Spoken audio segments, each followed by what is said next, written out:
ইয়াকুব নবী আল্লাহর কাছে ফরিয়াদ করলেন, আল্লাহ দোয়া কবুল করলেন। ইউসুফকে কূপের মধ্যে ফেলে দিয়েছে, বণিকেরা যাওয়ার সময় পানি তৃষ্ণা লাগলো, ওই কূপের মধ্যে গিয়া দেখে পানির উপর একটা পূর্ণিমার চাঁদের মতন সন্তান আছে। ওই সন্তানকে তুলে সবাই বলে আমি নিব, আমি নিব। বণিকের সর্দার বলে তাহলে টুকরা টুকরা করে নেওয়া লাগবে। বলে টুকরা টুকরা না, একে বিক্রি করে যেই টাকা হবে সেই টাকা আমরা ভাগ করে নেব।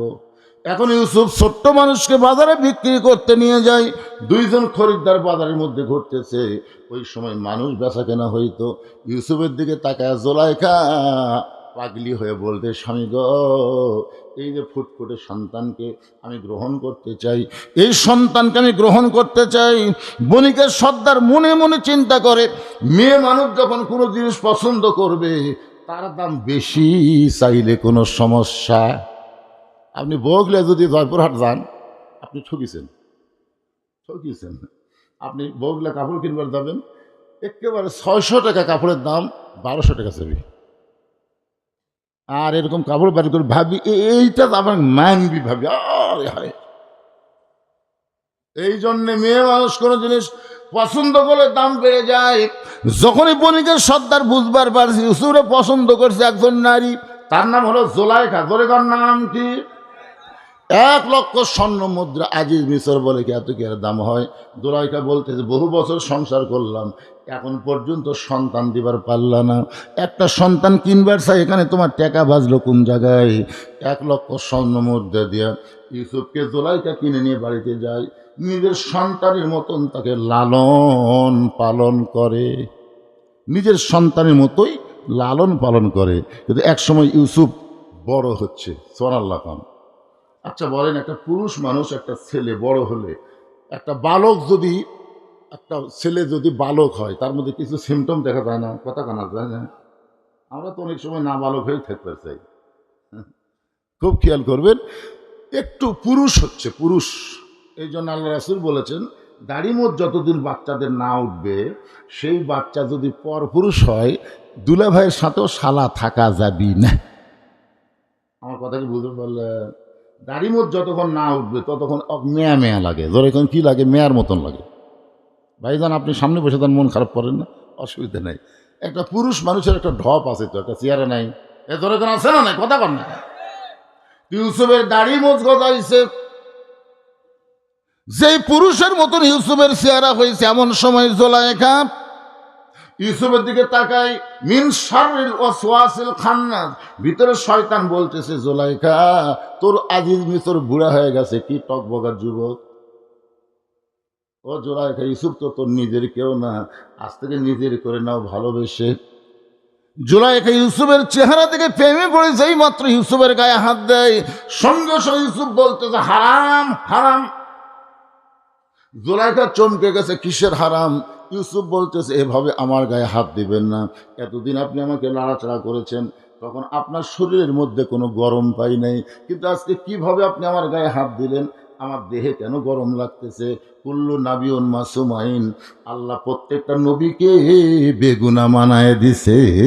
জোরে কান সুবহানাল্লাহ। জোলাইখা চিন্তা করে দেখে সোজা আঙ্গুলে ঘি উঠবে না, আঙ্গুল বাঁকা করা লাগবে।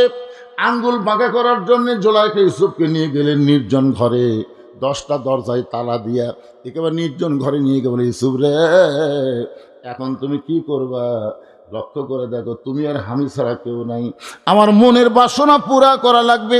ইউসুফ চোখের পানি বের করে বলতেছেন, ইন্নী আখাফুল্লাহ, আমি আল্লাহকে ভয় করি। আমি কাকে ভয় করি?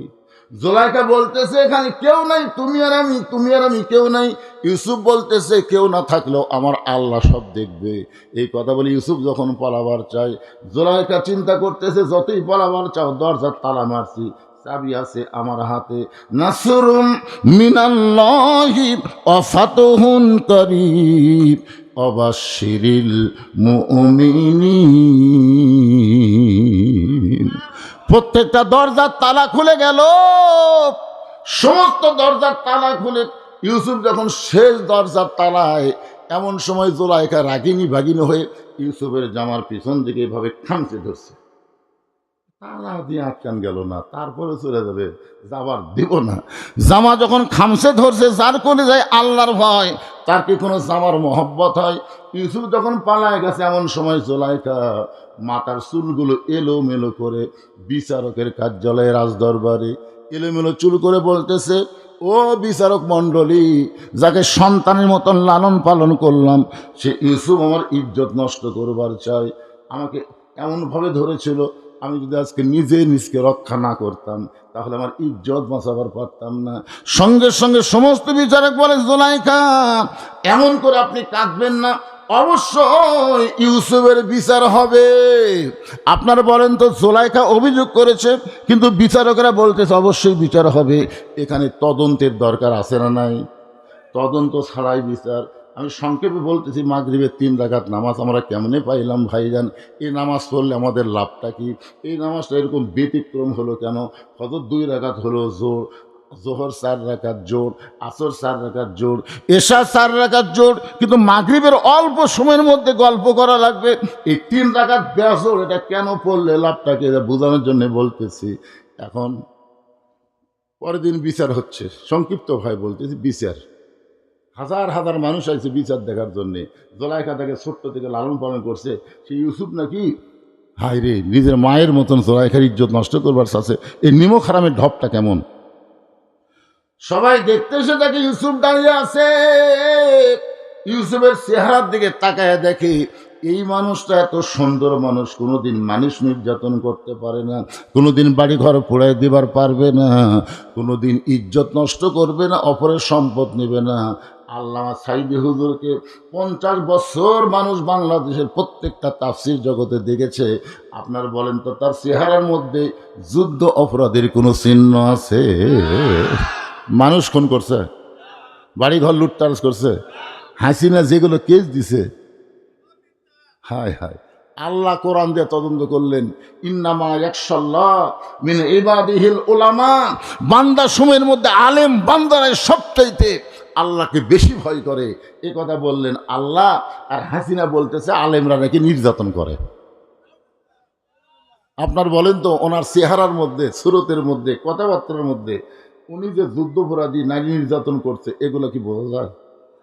সবাই ইউসুফকে দেখতে আশ্চর্য হয়ে যায়, এত সুন্দর মানুষ, এত সুন্দর মানুষ ওই জুলাইখার ইজ্জত নষ্ট করবে, এটা বিশ্বাস হয় না। এমন সময় প্রধান বিচারপতি বলে, ইউসুফ, যিনি তোমাকে সন্তানের মতন লালন পালন করলো, আর তুমি তার ইজ্জত নষ্ট করবার চাও, তুমি এমন নিমক হারাম হই না কেন? এই কথা প্রধান বিচারক বারবার যখন বলতেছে, এমন সময় মায়ের কোল থেকে 2.5 মাস, কোনো কিতাবে লিখছে 3 মাসের একটা বাচ্চা জবান খুলে বলতেছে, রে প্রধান বিচারপতি, শুধু জুলাইখা অভিযোগ করলো আর তোমরা ইউসুফের বিচার শুরু করলে। অভিযোগ শুনে বিচার করলে হবে না, তদন্ত করা লাগবে। বিচারপতি কয়, কে রে এটা, কে রে, কে কথা বললো রে? তখন এক মা বলতেছে, আমার এই বাচ্চা 2.5 মাস বয়স, কি কথা কয়? প্রধান বিচারপতি বলতেছে, তা আমার কাছে নিয়ে আসো। প্রধান বিচারপতির কাছে যখন নিয়ে যাওয়া হয়েছে, ওই বাচ্চাটার জবান আল্লাহ খুলে দিছে। বাচ্চা বলতেছে, রে বিচারপতি, শুধু অভিযোগ করেছে, অভিযোগ শুনে বিচার করো, তদন্ত করে দেখো, তদন্ত করে দেখো, যদি ইউসুফ জুলাইখাকে ধরবার চায়, ইউসুফ যদি জুলাইখার ইজ্জত নষ্ট করবার চায়, তাহলে জুলাইখা ইজ্জত বাঁচানোর জন্য ইউসুফের জামার সামনে ছিঁড়ে ফানাফাট করে দিবে। কারণ ইউসুফ ধরবার গেছে, ধরে কর কী করবার গেছে, আর জুলাইখা বাঁচবার চায়, তাহলে জামার সামনে ছিঁড়ে ফানাফাট হয়ে যাবে। আর যদি জুলাইখা ইউসুফকে ধরবার চায়, ইউসুফ যদি তার ইজ্জত রক্ষা করতে চায়, তাহলে জামার পিছন দিকে ছেঁড়া হবে। এখন তদন্ত করে দেখো তো, ইউসুফের গায়ের জামার খবর কি? সমস্ত বিচারক তদন্ত করে দেখে, জামার সামনে তো ছেঁড়া দূরের কথা, কোনো ময়লাও পর্যন্ত নাই। আর পিছন দিকে তাকায় দেখে জামার অনেক জায়গায় ছেঁড়া। সমস্ত বিচারক চোখ বন্ধ করে মনে মনে কয়, ইউসুফ তুমি নির্দোষী, কিন্তু আমরা জবান বন্ধ করেছি, আমরা জবান বন্ধ করেছি। ইউসুফ তুমি নির্দোষী, কিন্তু একজনের ভয়ে আমরা জবান বন্ধ করছি। প্রত্যেকটা বিচারকই কিন্তু জানতো আল্লামা সাইদি হুজুর নির্দোষী। ধরে কোন কথা ঠিক না করে সে হিসাব করতেছে। এসার খবর কি কয়, হুজুর শরীর ভালো থাকলে ওই মানে কি ফজল দায় সব। তোমাকে মসজিদের মধ্যে কয় কাতার? হচ্ছে কমপক্ষে 6 কাতার। তো 6 কাতারের এক কাতারই হয় না, তাহলে দোতলা করবো কেন? তখন একজন সেক্রেটারি বলতেছে, হুজুর ওই যে জুম্মার দিনের সবার শেষে এসে আগে যায় ওই শালাকের জন্য দোতলা। এরা কিন্তু মুসল্লি না, এরা কি? আল্লাহ কোরআনে বলেন, ফাওয়াইলুল লিল মুসাল্লিন আল্লাযীনা হুম আন সালাতিহিম সাহুন আল্লাযীনা হুম ইরাউন ওয়া ইয়ামনাউনাল মাউন। যারা জুমার নামাজ পড়ো বাজার, মন খারাপ করো না, আগে 5 ওয়াক্ত ওয়াজ শোনো। জুমার নামাজের কথা অবশ্যই আমি বলবো, কারণ সেই নামাজ সম্পর্কে আল্লাহ বলেছেন, ইযা নুদিয়া লিস-সালাতি মিন ইয়াউমিল জুমআ ফাসআউ ইলা যিকরিল্লাহ। এখানে জুমার নামাজের কথা আছে না আজানের কথা? খুব খেয়াল করে শোনেন। ইযা নুদিয়া লিস-সালাতি মিন ইয়াউমিল জুমআ ফাসআউ ইলা যিকরিল্লাহ। জুমার নামাজের আজান যখন দিবে, আজান শোনার সঙ্গে সঙ্গেই তোমাদেরকে একটু দৌড়ানোর মতন জোরে হেঁটে মসজিদে যাওয়া লাগবে। হুকুম কার? তাহলে আপনাদের সবার শেষে আসলেন, কি খবর? নিয়ত করছে আল্লাহ আল্লাহ। আর বইয়ের বেড়া তো বাচ্চা চাইছে, যদি পুত্র সন্তান হয় পীর সাহেবকে একসঙ্গে ভাত খিলাবো। আল্লাহ একটা কন্যা সন্তান দিচ্ছে। পরের বছর আবার তখন বইয়ের পেটে বাচ্চা চাইছে, নিয়ত করছে আল্লাহ এবার যদি একটা পুত্র সন্তান হয় ইমামকে একসঙ্গে ভাত খিলাবো। সেইবারও আল্লাহ একটা কন্যা দিছে। আবার চান্স দিছে আমার মতন। আমি কিন্তু 2 মেয়ে বিয়ে দেওয়ার পরে লাস্টে আর একটা চান্স দিছি। আমার ছোট মেয়ে কেবল ক্লাস 6-এ পড়ে, আর বড়গুলার বিয়ে হয়ে গেছে, বুঝলেন? তো পরের বার আবার যখন বইয়ের পেটে বাচ্চা আইছে, রাগ করে বলতেছে, আল্লাহ এবার যদি একটা পুত্র সন্তান দাও তাহলে শয়তানকে একসঙ্গে ভাত খিলাবো। মানে জানে যে দিবি না, এই মনে করে নিয়ত করছে, কিন্তু আল্লাহ একটা পুত্র দিছে। এখন বাপের সাথে মায়ের কিন্তু চিন্তা বেশি, মায়ের চিন্তা বেশি। বাচ্চা কোলত নিয়ে বলতেছে, দিয়ে আল্লাহ বোঝে মন কায়দা নিতে কতক্ষণ। তুমি মান্নত করছো, মান্নত পুরা করো। স্বামী পাওয়া যায়, পীর পাওয়া যায়, ইমাম পাওয়া যায়, শয়তান কোথায় পাই? কোথায় পাবাতে নিয়ত করলে কেন? কোথায় পাবাতে নিয়ত করলে কেন? যতক্ষণ শয়তান দাওয়াত না দিবে তোমার বাড়ির ভাত নেই। প্রধানমন্ত্রী খেপে গেলে প্রেসিডেন্টের যাওয়া হয়। ওই মন খারাপ করে রাস্তা ঘুরতেছে, একজন বলে, ভাই মন খারাপ কেন? বেটা হয়েছে। তো বেটা হলে তো খুশি হওয়ার কথা। বলে নিয়ত করছি শয়তানকে একসঙ্গে ভাত খেলাবো। শয়তান কোথায় পাই? লোকটা বলছে, শয়তান যদি পাওয়ার চাও তাহলে 8 রশিদ যাও। কারণ আমার বাবা মাঝে মধ্যে চোখ বন্ধ করে, মাঝে মধ্যে চোখ বন্ধ করতে হয়। এরা তো দুনিয়ার সুদ ঘুষ এগুলা কিছুই দেখে না, বুঝলেন? দুনিয়াতে কি হচ্ছে এগুলা দেখে না, খালি মানে কিছুক্ষণ পর পরে দেই ঝাঁকি, ঝাঁকির চোটে এক মুড়ি পড়ে গেছে। তো বলতেছে, বাবা এত জোরে ঝাঁকি দিলেন, ঝাঁকি সহ্য করবার না পারা কাত হয়ে পড়ে গেছে। তখন বলতে, চোখ বন্ধ করে দিকে কাবার ধার মুরগি ঘুরতেছে, এর থেকে ইলের ধাক্কায় খেতে দিলাম। তখন হাই রে বাবা, কুটি বাবার কুটি কাবারে। যেই বাবা চোখ বন্ধ করলে গোটা পৃথিবীর খবর বলতে পারে, আমার সেই বাবাই বলতে পারবে শয়তান এখন কোন জায়গায়। যা বাবার কাছে যা। ওই শয়তানকে পাওয়ার জন্য বাবার কাছে গেছে। বাবা কয়, খবর কি? কয় বেটা হয়েছে। তো বেটা হয়েছে তো নিয়ত কি? বলে শয়তানকে একসঙ্গে ভাত খাওয়াবো। শয়তান খুঁজে পাচ্ছি না, আপনি খুঁজে দেন তো। বাবার হাতে একটা লাঠি ছিল, মারছে। বলে, এই তুই নিয়ত করে পারিস না বেটা হলে পীর সাহেব ভাত খেলাবো? পীর সাহেবের নিয়ত করছি, বেটি আছে। ইমামের নিয়ত করেও বেটি আছে। শয়তানের খিলে বাড়ছে, বেটা আছে। ওই বাড়ি খায়া মন খারাপ করে আসতেছে, রাস্তার মধ্যে হুজুরের সাথে ইমামের সাথে দেখে। ইমাম বলে, কি বাবার মন খারাপ কেন? বলে, বেটা হয়েছে। তো বেটা হওয়া তো ভালো, আলহামদুলিল্লাহ। শয়তানকে ভাত খাওয়ানো নিয়ত করছি। কোথায় গেছিল? কয় বাবার কাছে গেছিলাম, পিটন দিছে। ইমাম সাহেব বলতেছে বাবা কাবা কিছুই লাগবি না, লাগাতার 3 জুম্মা তুমি খালি মসজিদের শেষ কাতারে নামাজ পড়বে। তুমি খেয়াল করে দেখবে সবার শেষে কে আসলো আর সবার আগে কে গেল। একই ব্যক্তি যদি 3 দিন এই আমল করে, সে মানবরূপী শয়তান, তাকে 1 সুন্দর খাওয়ালেই তোমার মান্যত পুরা হবে। যাও তুমি খালি খেয়াল করে দেখবে লাগাতার কয় জুম্মা? 3 জুম্মা। সবার শেষে কে আসলো, সবার আগে কে গেল। একই ব্যক্তি যদি এই আমল 3 জুম্মা করে, তাহলে এই মানুষ রুচি শয়তান, ওকে 1 সুন্দর খাওয়ালেই তোমার মান্যত পুরা হবে। আপনারা বলেন তো মানুষের মধ্যে শয়তান আছে না নাই? সূরা নাস পড়েন, সবাই বলেন কুল আউযু বিরাব্বিন নাস মালিকিন নাস ইলাহিন নাস মিন শাররিল ওয়াসওয়াসিল খান্নাস আল্লাযীনা ইউওয়াসবিসু ফি সুদুরিন নাস মিনাল জিন্নাতি ওয়ান নাস। এখন 5 ওয়াক্ত নামাজের কথা হবে, জুমার নামাজের কথা আসতেছি। কি মন খারাপ করতেছেন? 5 ওয়াক্ত সূর্য উদয়ের আগে যেই নামাজটা আমরা পড়ি 2 রাকাত জামাতের সঙ্গে, সেই নামাজ হলো ফজরের নামাজ। আল্লাহ রাসূল বলেছেন ফজর এবং এশা কেউ যদি বাড়িতে নামাজ পড়ে তাহলে সে মুনাফিকি অর্জন করবে। এই 2 ওয়াক্ত নামাজ বাড়িতে পড়া চলবে না, এটা জামাতের সঙ্গে আদায় করা লাগবে। সূর্য যখন পশ্চিম দিকে হেলে যাবে এমন সময় 4 রাকাত নামাজ জামাতের সঙ্গে আদায় করা লাগবে। এই নামাজ হলো যোহরের 4 রাকাত ফরজ নামাজ।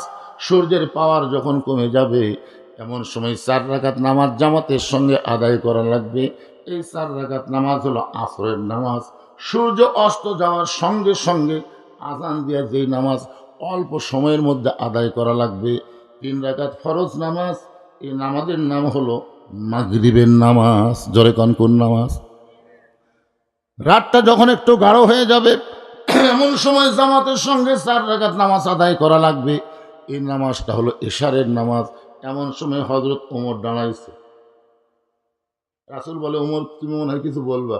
ওমর বলতে যে হুজুর আপনার 5 ওয়াক্ত নামাজের খবর শুনলাম, কিন্তু আমার কাছে একটু কেমন যেন লাগতেছে। রাসূল বলে কেমন লাগতেছে? বলে ফজরের ফরজ 2 রাকাত জোড় আছে, জোহর 4 রাকাত জোড়, আসর 4 রাকাত জোড়, এশা 4 রাকাত জোড়, কিন্তু মাগরিব এই 3 রাকাত বেজোড় কেন? আর 5 ওয়াক্ত নামাজের ফজরে আজান দেওয়ার 8 ঘন্টা পর ফজরের নামাজ হয়, জোহরে আজান দেওয়ার 15 মিনিট পরে জোহরের নামাজ হয়, আসরে আজান দেওয়ার 15 মিনিট পরে আসর হয়, এশার আজান দেওয়ার 15 মিনিট পরে এশা হয়। কিন্তু মাগরিবের আজান দিলে 15 মিনিট পরে মসজিদে এসে দেখে মসজিদ ফাঁকা,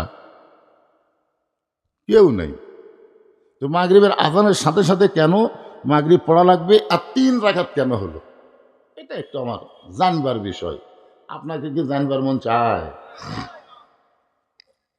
সঙ্গে সঙ্গে আল্লাহ নবী বলেন ওমর এই মাগরিবের 3 রাকাত ফরজ নামাজ যখন আল্লাহ আমাকে দিচ্ছেন, এমন সময় আল্লাহ বলেন হাবিব আপনার উম্মতেরা মাগরিবের 3 রাকাত নামাজ জামাতের সঙ্গে আদায় করলে আমি আল্লাহ কেমন খুশি হব আপনি কি শুনবেন না? রাসূল বলে আল্লাহ আমি শুনতে চাই।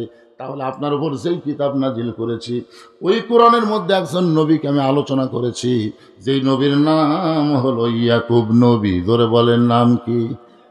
যারা যুবকের আস আমার সঙ্গে একটু গুনগুন করে বলো, ইয়াকুব নবী বাস করিতেন কেনানে, সবার চাইতে ভালোবাসতেন ইউসুফকে। ইয়াকুব নবী একদিন নির্জনে আল্লাহর কাছে কাঁদতেছে। ইয়াকুব নবী এই মাগরিবের 3 রাকাত কেন একটু মনোযোগ দিয়ে শুনবেন। নির্জনে কার কাছে কাঁদতেছে? কান্দার বিষয় হলো আল্লাহ আপনি আমাকে 12টা সন্তান দিয়েছেন, কিন্তু 2টা সন্তান এত ভালো আর এই 10টা এত খারাপ কেন হলো? সন্তান খারাপ হলে বাপের কষ্ট আছে না নাই? কথা কোন আছে না নাই? একজনের ছেলে নামাজ পড়ে আর আপনার ছেলে সারাদিন টুটু কোম্পানির ম্যানেজার, তাহলে আইডিয়ার মতন ঘুরতেইছে, আপনার খারাপ লাগে না? জোরে যেন খারাপ লাগে না? তাহলে আমার 2টা সন্তান এত ভালো কিন্তু এই 10টা এত খারাপ কেন হলো? আল্লাহ বলে ইয়াকুব তোমার বউ কয়টা? ইয়াকুব বলতেছে আল্লাহ আমার বউ হলো 2টা। ইয়াকুব নবীর বউ কয়টা? আল্লাহ রাসূল বললেন, তোমার যে বউ ভালো, সে বইয়ের পেট থেকে যে 2 সন্তান হয়েছে, বনিয়ামিন, ইউসুফ, এই জন্যে তোমার এই 2 সন্তান ভালো। আর তোমার যে বউ খারাপ, এই বইয়ের পেট থেকে যে 10টা সন্তান হয়েছে, এই 10টা সন্তানই খারাপ। এখান থেকে প্রমাণ পাওয়া গেল, বাবা যতই ভালো হোক সন্তান ভালো হবে না। সন্তান ভালো হবার গেলে মা ভালো হওয়া লাগবে। কে ভালো হওয়া লাগবে? আপনাদের পর্দার ব্যবস্থা আছে, পর্দার মধ্যে মায়েরা আছে না নাই? জোরে আছে না? আচ্ছা, আপনাদের এলাকায় সত্যি করে বলবেন, আপনাদের এলাকায় কি মেয়েরা মাথার চুল বেচায়?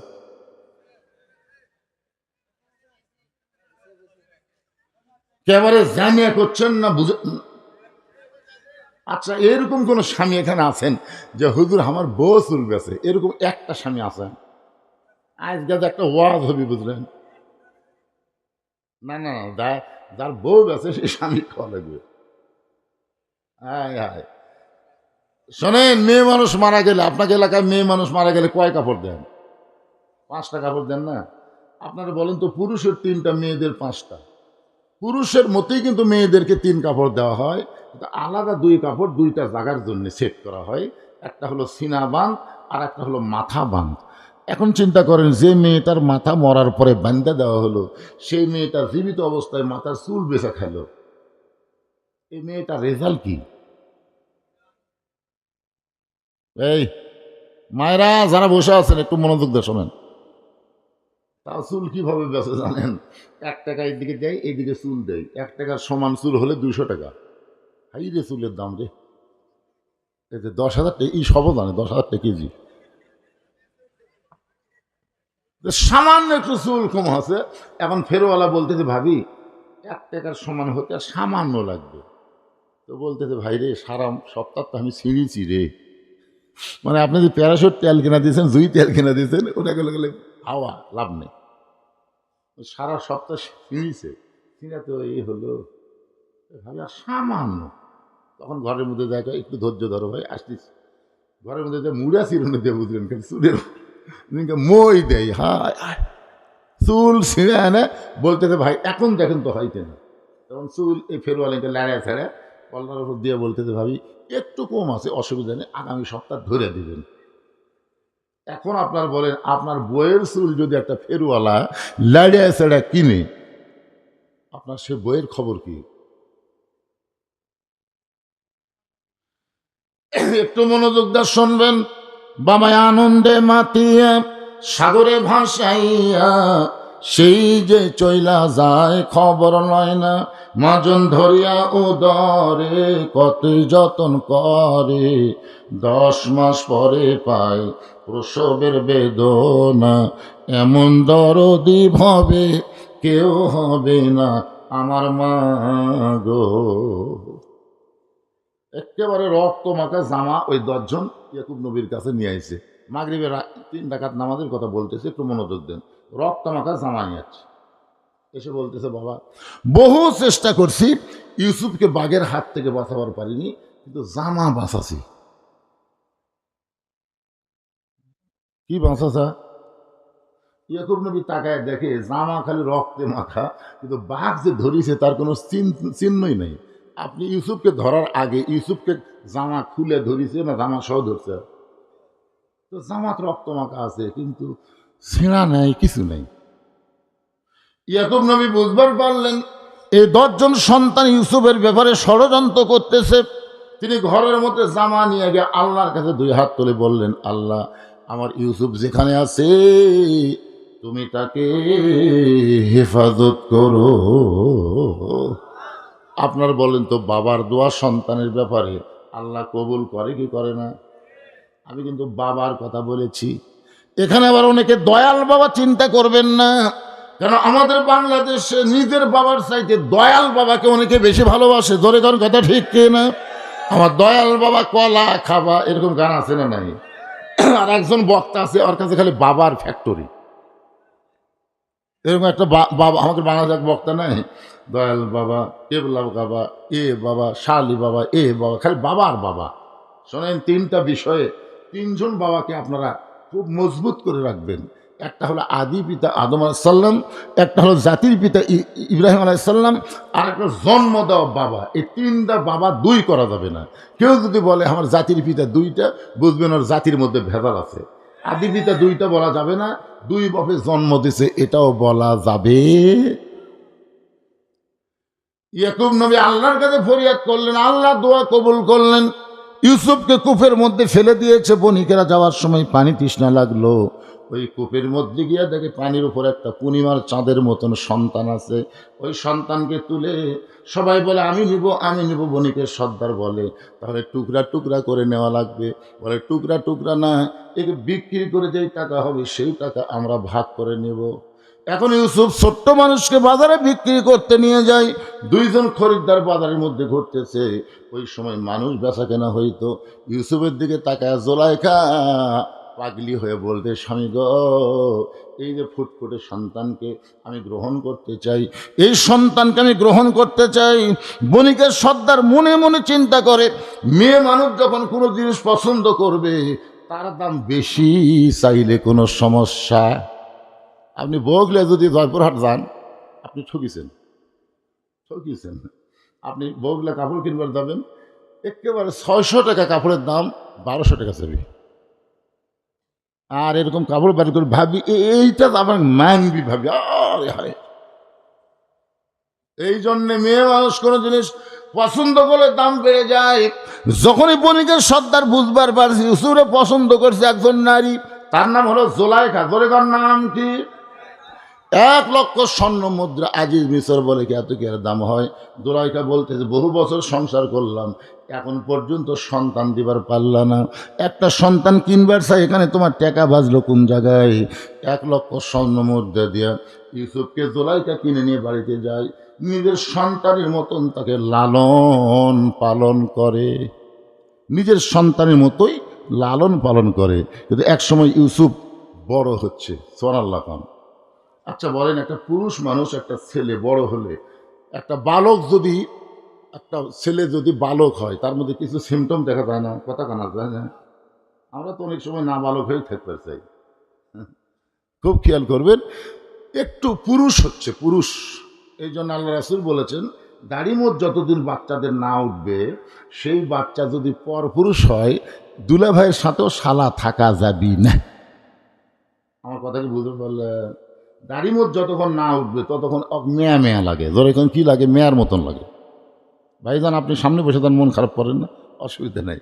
একটা পুরুষ মানুষের একটা ঢপ আছে তো, একটা চেয়ারে নাই, এ ধরে কোন আছে না? নাই, কথা কর না। ইউসুফের দাড়ি মোচ গজাইছে, যেই পুরুষের মতন ইউসুফের চেহারা হয়েছে। এমন সময় জোলাইখা ইউসুফের দিকে তাকাই, মিন শাররিল ওয়াসওয়াসিল খান্নাস, ভিতরে শয়তান বলতেছে, জোলাইখা তোর আজিজ মিশর বুড়া হয়ে গেছে, কি টকবগা যুবক। ও জোলাইখা, ইউসুফ তো তোর নিজের কেউ না, আজ থেকে নিজের করে নাও ভালোবেসে। জোলাইখা ইউসুফের চেহারা থেকে প্রেমে পড়ে যেই মাত্র ইউসুফের গায়ে হাত দেয়, সঙ্গে সঙ্গে ইউসুফ বলতেছে হারাম হারাম। জোলাইখা চমকে গেছে, কিসের হারাম? ইউসুফ বলতেছে, এভাবে আমার গায়ে হাত দিবেন না। এতদিন আপনি আমাকে নাড়াচাড়া করেছেন, তখন আপনার শরীরের মধ্যে কোনো গরম পাই নাই, কিন্তু আজকে কিভাবে আপনি আমার গায়ে হাত দিলেন? আমার দেহে কেন গরম লাগতেছে? কুল্লু নাবিউন মাসুমাইন, আল্লাহ প্রত্যেকটা নবীকে বেগুনা মানায় দিছে। জোরে কান সুবহানাল্লাহ। জোলাইখা চিন্তা করে দেখে সোজা আঙ্গুলে ঘি উঠবে না, আঙ্গুল বাঁকা করা লাগবে। আঙ্গুল বাঁকা করার জন্য জোলাইখা ইউসুফকে নিয়ে গেলেন নির্জন ঘরে। 10টা দরজায় তালা দিয়া একেবারে নির্জন ঘরে নিয়ে গেলে, ইউসুফ রে এখন তুমি কি করবা? লক্ষ্য করে দেখো, তুমি আর আমি ছাড়া কেউ নাই, আমার মনের বাসনা পুরা করা লাগবে। ইউসুফ চোখের পানি বের করে বলতেছেন, ইন্নী আখাফুল্লাহ, আমি আল্লাহকে ভয় করি। আমি কাকে ভয় করি?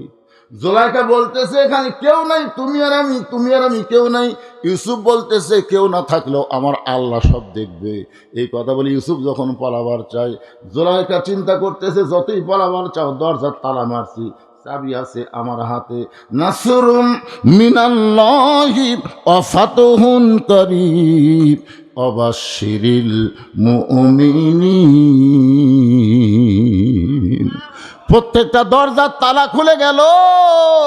সমস্ত দরজার তালা খুলে ইউসুফ যখন শেষ দরজার তালায়, এমন সময় জুলাইখা রাগিনী ভাগিনী হয়ে ইউসুফের জামার পিছন দিকে এভাবে খামচে ধরছে।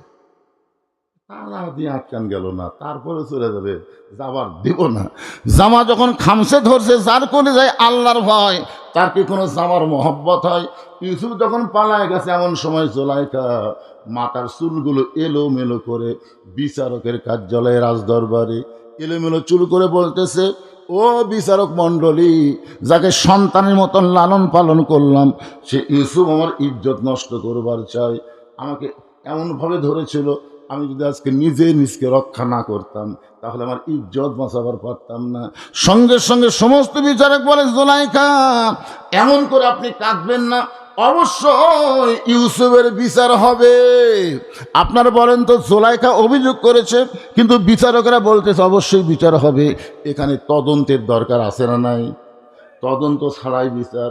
আমি সংক্ষেপে বলতেছি, মাগরিবের 3 রাকাত নামাজ আমরা কেমনে পাইলাম ভাইজান? এই নামাজ পড়লে আমাদের লাভটা কি? এই নামাজটা এরকম ব্যতিক্রম হলো কেন? ফজর 2 রাকাত হলো জোর, জোহর 4 রাকাত জোর, আসর 4 রাকাত জোর, এশা 4 রাকাত জোর, কিন্তু মাগরিবের অল্প সময়ের মধ্যে গল্প করা লাগবে। এই 3 রাকাত বেজোর, এটা কেন পড়লে লাভটাকে, এটা বোঝানোর জন্য বলতেছি। এখন পরের দিন বিচার হচ্ছে, সংক্ষিপ্ত ভাই বলতেছি, বিচার। হাজার হাজার মানুষ আছে বিচার দেখার জন্যে। জুলাইখা তাকে ছোট্ট থেকে লালন পালন করছে, সে ইউসুফ নাকি হায় রে, নিজের মায়ের মতন জুলাইখার ইজ্জত নষ্ট করবার চাচ্ছে। এই নিমক হারামের ঢপটা কেমন! সবাই দেখতে এসে দেখে ইউসুফ দাঁড়িয়ে আছে। ইউসুফের চেহারার দিকে তাকায় দেখে, এই মানুষটা এত সুন্দর মানুষ, কোনোদিন মানুষ নির্যাতন করতে পারে না, কোনোদিন বাড়ি ঘর পোড়ায় দিবার পারবে না, কোনোদিন ইজ্জত নষ্ট করবে না, অপরের সম্পদ নেবে না। আল্লামা সাইদি হুজুরকে 50 বছর মানুষ বাংলাদেশের প্রত্যেকটা তাফসির জগতে দেখেছে। আপনার বলেন তো, তার চেহারার মধ্যে যুদ্ধ অপরাধের কোনো চিহ্ন আছে? মানুষ খুন করছে, বাড়িঘর লুটতারাজ করছে, হাসিনা যেগুলো কেস দিছে, হায় হায়। আল্লাহ কোরআন দিয়ে তদন্ত করলেন, ইন্নামা ইয়াখশাল্লাহ মিন ইবাদিহিল উলামা। বান্দা সময়ের মধ্যে আলেম বান্দারাই সবচাইতে আল্লাহকে বেশি ভয় করে, এ কথা বললেন আল্লাহ। আর হাসিনা বলতেছে আলেমরা নাকি নির্যাতন করে। আপনার বলেন তো, ওনার চেহারার মধ্যে, সুরতের মধ্যে, কথাবার্তার মধ্যে উনি যে যুদ্ধপরাধী, নারী নির্যাতন করছে, এগুলো কি বোঝা যায়? সবাই ইউসুফকে দেখতে আশ্চর্য হয়ে যায়। এত সুন্দর মানুষ, এত সুন্দর মানুষ ওই জুলাইখার ইজ্জত নষ্ট করবে, এটা বিশ্বাস হয় না। এমন সময় প্রধান বিচারপতি বলে, ইউসুফ, যিনি তোমাকে সন্তানের মতন লালন পালন করলো, আর তুমি তার ইজ্জত নষ্ট করবার চাও, তুমি এমন নিমখারাম হই না কেন? এই কথা প্রধান বিচারক বারবার যখন বলতেছে, এমন সময় মায়ের কোল থেকে 2.5 মাস, কোনো কিতাবে লিখছে 3 মাসের একটা বাচ্চা জবান খুলে বলতেছে, রে প্রধান বিচারপতি, শুধু জুলাইখা অভিযোগ করলো আর তোমরা ইউসুফের বিচার শুরু করলে। অভিযোগ শুনে বিচার করলে হবে না, তদন্ত করা লাগবে। বিচারপতি কয়, কে রে? এটা কে রে? কে কথা বললো রে? তখন এক মা বলতেছে, আমার এই বাচ্চা 2.5 মাস বয়স। কি কথা কয়? প্রধান বিচারপতি বলতেছে, তা আমার কাছে নিয়ে আসো। প্রধান বিচারপতির কাছে যখন নিয়ে যাওয়া হয়েছে, ওই বাচ্চাটার জবান আল্লাহ খুলে দিছে। বাচ্চা বলতেছে, রে বিচারপতি, শুধু অভিযোগ করেছে, অভিযোগ শুনে বিচার করো, তদন্ত করে দেখো, তদন্ত করে দেখো। যদি ইউসুফ জুলাইখাকে ধরবার চায়, ইউসুফ যদি জুলাইখার ইজ্জত নষ্ট করবার চায়, তাহলে জুলাইখা ইজ্জত বাঁচানোর জন্য ইউসুফের জামার সামনে ছিঁড়ে ফানাফাট করে দিবে। কারণ ইউসুফ ধরবার গেছে, ধরে করেন কি করবার গেছে, আর জুলাইখা বাঁচবার চায়, তাহলে জামার সামনে ছিঁড়ে ফানাফাট হয়ে যাবে।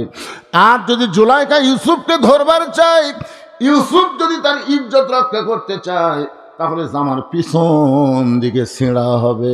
এখন তদন্ত করে দেখো তো, ইউসুফের গায়ের জামার খবর কি?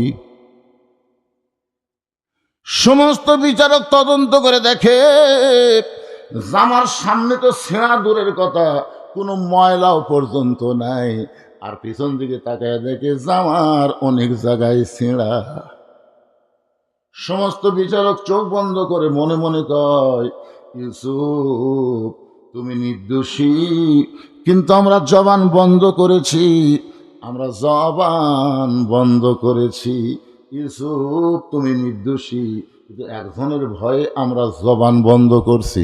প্রত্যেকটা বিচারকই কিন্তু জানতো আল্লামা সাইদি হুজুর নির্দোষী, ধরে কোন কথা ঠিক না, কিন্তু আমরা জবান বন্ধ করেছি। মানে এমন একটা ভয় দেখাইছে, এমন একটা লোভ দেখাইছে, যে লোভের কারণে